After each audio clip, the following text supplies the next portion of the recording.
Kamusta mga kasaliksik? Ang ating daigdig ay naglalaman ng mga nakamamangha at napakagandang mga lugar na sa unang tingin ay posibleng akalain natin na hindi totoo dahil sobrang pambihira ng mga ito.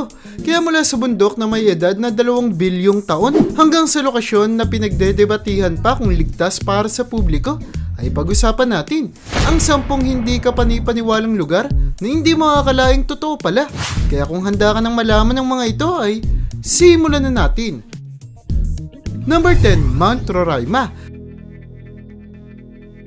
Alam mo ba na mayroong sinaunang lupain na matatagpuan sa pagitan ng tatlong bansang Venezuela, Brazil at Guyana, kung saan ang mga halaman at hayop dito ay hindi matatagpuan sa kahit na anong bahagi ng mundo? Ang lokasyon ay ang Mount Roraima, kung saan dahil ang lugar ay nagmula pa noong panahong prehistoriko, ay sadyang napakadaming mga pambihirang nilalang ang matatagpuan dito, kung kaya't hindi may tatangging isa ito sa sinasabing lokasyon kung saan ka makakakita ng mga bago at hindi pa nadidiskubreng mga bagay o hayop. Sinasabi na ang edad ng lupain ng Mount Roraima ay umaabot sa 2 bilyong taon na naging dahilan para maging isa ito sa pinakamatandang geological formation sa ating daigdig.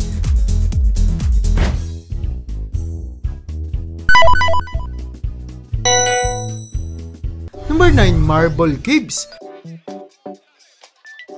Mayroon tayong matatagpuan ng mga kuweba sa pinakamalaking lawa ng bansang Chile na talaga namang mayroong napakagandang itsura na nagiging dahilan para madalas ang pagbisita ng mga turista dito. At ito nga ay ang Marble Caves na nakalagay sa General Carrera Lake, kung saan dahil sa pagtama ng ulan sa mga bato ng kuweba ay unti-unting natanggal ang calcium carbonate sa bato na naging dahilan para lumabas ang tinadagong ganda ng mga pader ng kuweba na nag-iiba ng kulay depende sa panahon, kung saan sa tuwing taglamig ay meron itong light blue na itsura, habang tuwing dumarating naman ang panahon ng tag-init kung saan natutunaw ang mga iceberg at tumataas ang level ng tubig sa ating karagatan, ay mas dumidilim ang kulay na asul sa pader ng kuweba na ayon sa mga eksperto ay dulot ng pagtama ng sinag ng araw sa ating karagatan. Number 8, Lavender Garden. Kung makakabisita ka sa syudad ng London sa bansang England, ay mainam na napuntahan mo ang Lavender Garden sa timog na bahagi ng bansa sa tuwing sumasapit ang panahon ng tag-init, sa kadahilan ng sadyang namumukadkad ang mga bulaklak dito na hindi katakatakang nagugustuhan ng lahat ng tao, kung kaya't madalas kang makakakita rito ng mga nagpipicture o di kaya ay nagde-date dulot ng magandang tanawin na binibigay ng lugar. At hindi lamang sa ating mga mata makikita ang kagandahan ng hardin na ito sa syudad ng London, kundi pati na rin sa ating mga ilong na talagang maaamoy ang bango ng mga bulaklak, lalo na sa buwan ng Agosto, kung saan sila pinaka-sumisibol. Number 7, Salar de Uyuni. Sa bansang Bolivia ay matatagpuan natin ang pinakamalaking salt flat sa buong mundo o sahig na binubuo ng asin o iba pang mga mineral na nagbibigay ng kintab dito sa tuwing tinatamaan ng sinag ng araw.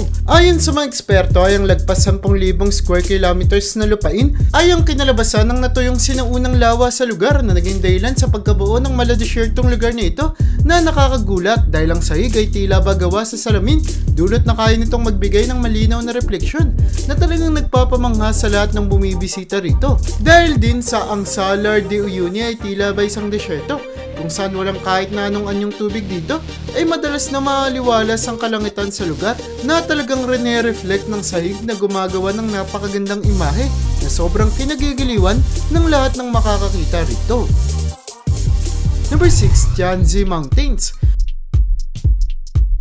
Mayroong mga bundok sa bansang China na tila ba mga gusali na dahil sa mga itsura nito, na tila ba mga building na dahil sa haba at laki na talagang nagpapamangha sa lahat ng mga turista. Kung saan dahil nga sa ganda ng mga bundok na ito, ay alam mo ba na dito kinunan ang pinakamatagumpay na pelikula sa kasaysayan na pinamagatang Avatar.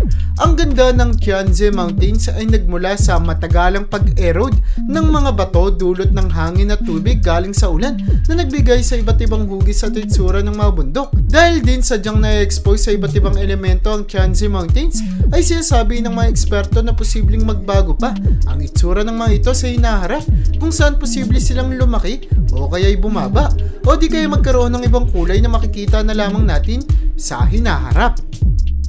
Number 5, Antelope Canyons.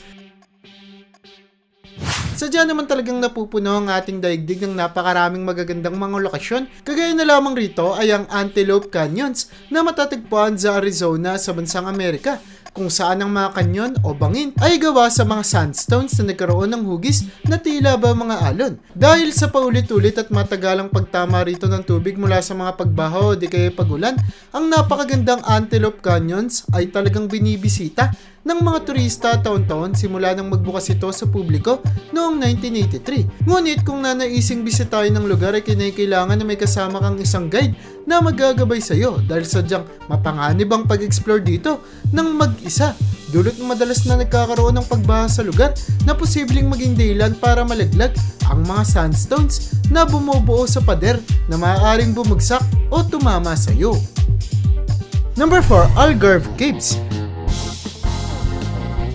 Sa baybayin ng bansang Portugal ay makakakita ka ng mga kuweba na may napakagandang itsura na naging dahilan para milyong-milyong turista ang bumisita dito kada taon. At ang kuweba na ito ay ang Algarve Caves, kung saan kapansin-pansin na hindi lamang ang mga pader ng kuweba ang bumigay dahil sa paulit-ulit na pagtama ng tubig, kundi pati na rin ang kisame nito na makikitang mayroon ng butas dahil sa madalas na pagulan sa lugar na nagdulot para masira ang taas ng kuweba at mabutas. Ngunit dahil sa erosion na ito ay sadyang nagkaroon ng napakagandang tanawin sa Algarve Caves dahil naiilawan ng sinag ng araw ang loob ng kuweba na talagang nagpapamangha at nagiging dahilan para mahikayat ang mga turista na bumisita dito.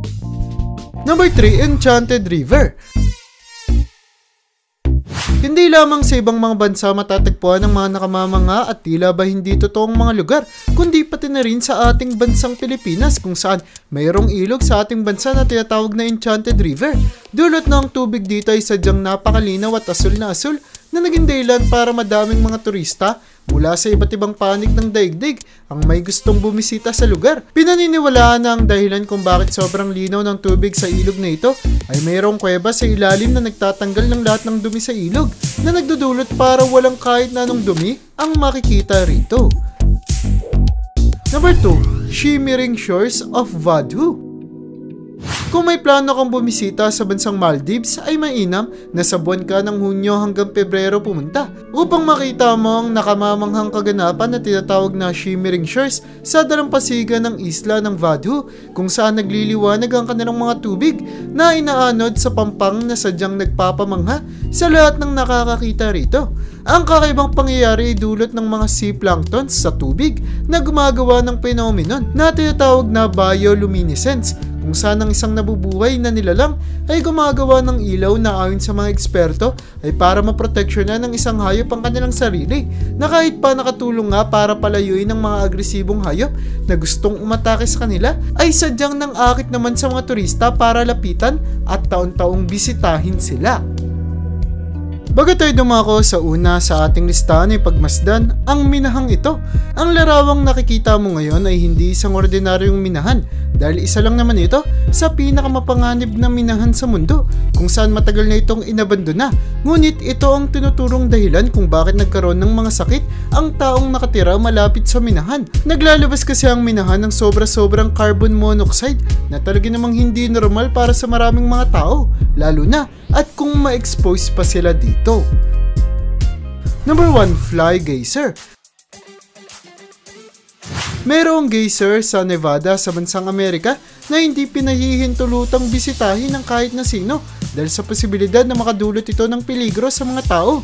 Dulot na ang tubig na lumalabas sa geyser ay sadyang napakainit na talagang makakapinsala sa lahat ng matamaan nito. At dahil hindi naman magagamit ng gobyerno ang ganitong kainit na tubig, ay minabuti na lamang nilang ipasara ang lugar sa publiko.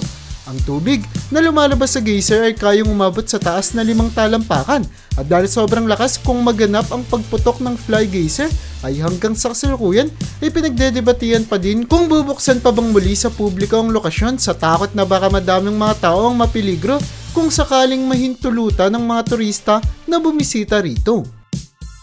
At yan ang bumabuo para sa listahan natin sa video na ito. Talaga namang napakadaming mga lugar sa bawat bahagi ng ating planeta na dahil sa kanilang pagiging sobrang pambihira at kakaiba ay hindi nakataka kung bakit madaming mga tao ang hindi agad maniniwala na totoo sila. Kung kaya't dapat na maging bukas parati ang ating isipan dahil talagang walang imposible sa ating mundong ginagalawan.